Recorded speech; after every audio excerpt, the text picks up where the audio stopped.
Hello, students. We are going to practice factoring trinomials. This is what we explored in our Desmos application for Unit 2, Lesson 2. So first, let's review multiplying two binomials. So if I have x plus 7 times x plus 1, remember I can use an area model to multiply these together. So my dimensions become the two things I am multiplying together. So x plus 7 and x plus 1 are what I'm multiplying together. So x times x is x squared. X times 1 is x. 7 times x is 7x. And 7 times 1 is 7. And then remember, I can combine my like terms. So we end up with x squared plus 7x plus 1x is 8x plus 7. This is my simplified form, okay? This is my product. This is the product written as a sum. Now this is important because now what we're exploring is going from the sum backwards to the product. So what does that look like? All right, let's take a look. All right, so we are going to factor n squared plus 4n minus 12. So we have n's instead of x's, not a big deal. In fact, if you want to, you can change those to x's because it doesn't really matter what variable we use, right? So we are going to take that same concept of our area model, but we're going to work backwards.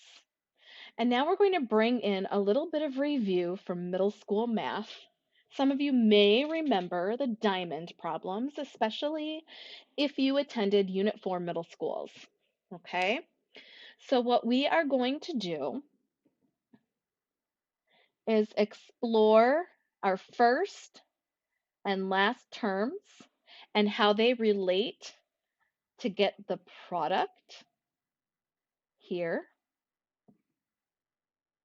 And then we are going to look at our middle term and look at how it gives us the sum here. So I'm going to bring this 4x down here. So that's my 4x. And then my x squared times my negative 12 gets us negative 12x squared as the product. And what I want to do now is figure out a way to break this up into two pieces and break this up into two pieces to get what works, what gives us this product, what multiplies to negative 12x squared and adds to 4x.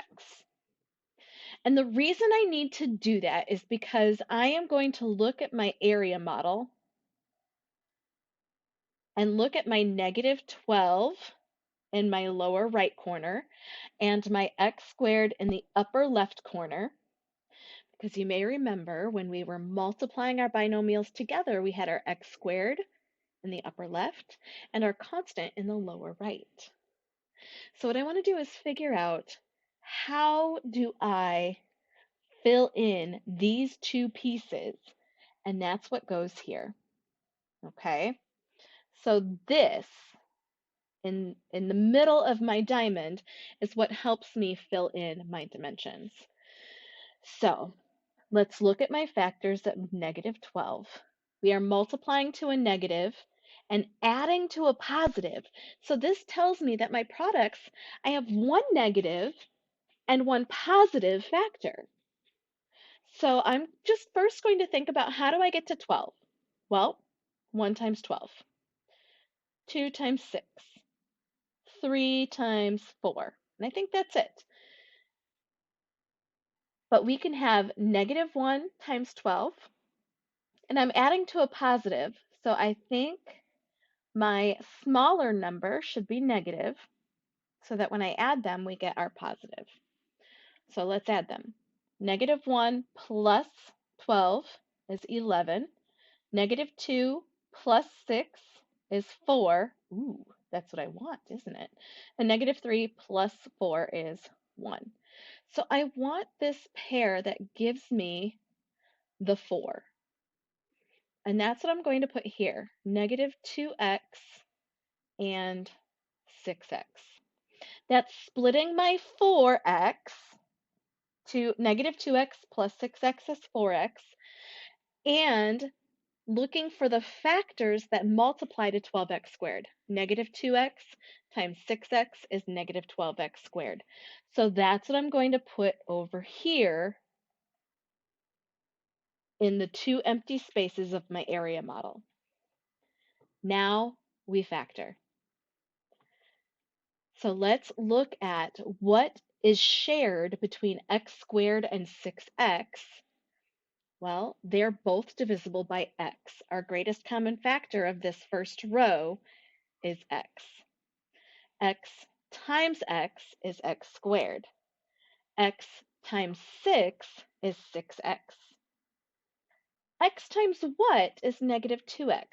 Or what is that factor that I can take out of both negative 2x and negative 12x? I'm sorry, negative 2x and negative 12.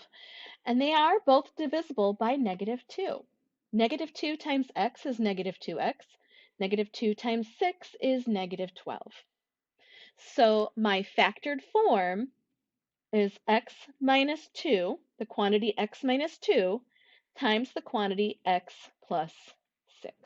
You bring the sign with. If there is no sign, it's a positive. Okay? Let's take a look at one more type of problem. Okay? We are going to look at what happens if we have a coefficient in front of the x squared. All right? So let's see here. Let's look at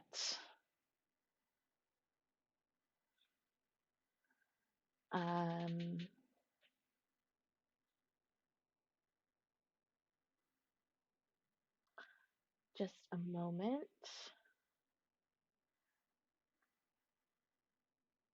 I want to find one that works. Okay, I think I found one. Let's look at this one. Clear our canvas, switch back to our black ink. Let's look at 3p squared minus 2p minus 5. So when I do this, I'm still going to set up my area model, break it up into my 4 parts. I'm still going to use my diamond.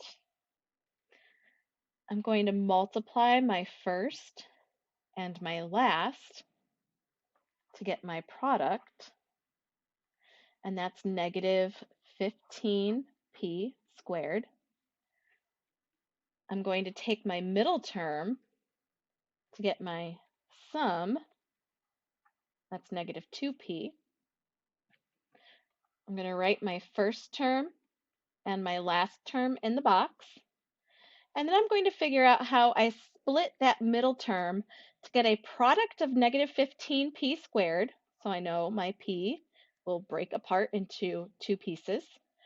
So I want a product of negative 15p squared, and I want a sum of negative 2p. So what multiplies to negative 15? Well, first I'm going to think what gets me to 15. 1 times 15, 3 times 5. I am multiplying to a negative, so that means I need a positive and a negative. I'm adding to a negative, so that tells me the larger number should carry my negative. So let's look at the sum. 1 plus negative 15 is negative 14. That's not what we want. 3 plus negative 5 is negative 2. That is what we want. So I know I'm going to bring my 3 and my -5 down with the p's. Okay? And that's what I will put here, 3p and -5p. Now, I can take a look at my factor, my greatest common factor of this top row. 3p squared minus 5p, share p. P times 3p gets me to 3p squared. P times -5 gets me to -5p. So what can I take out of the bottom row that when I multiply it to this, I get this? Well, those are the same, so I think I'm going to do 1. 1 times 3p is 3p. 1 times -5 is -5. So my product is the quantity p plus 1. Oh, hold on. Let's undo that. P plus 1 times the quantity 3p minus 5. That's my solution. Okay, or my factored form, I should say. It's my factored form. All right, hopefully this helps to have some examples, and I will get this posted for you. See you later.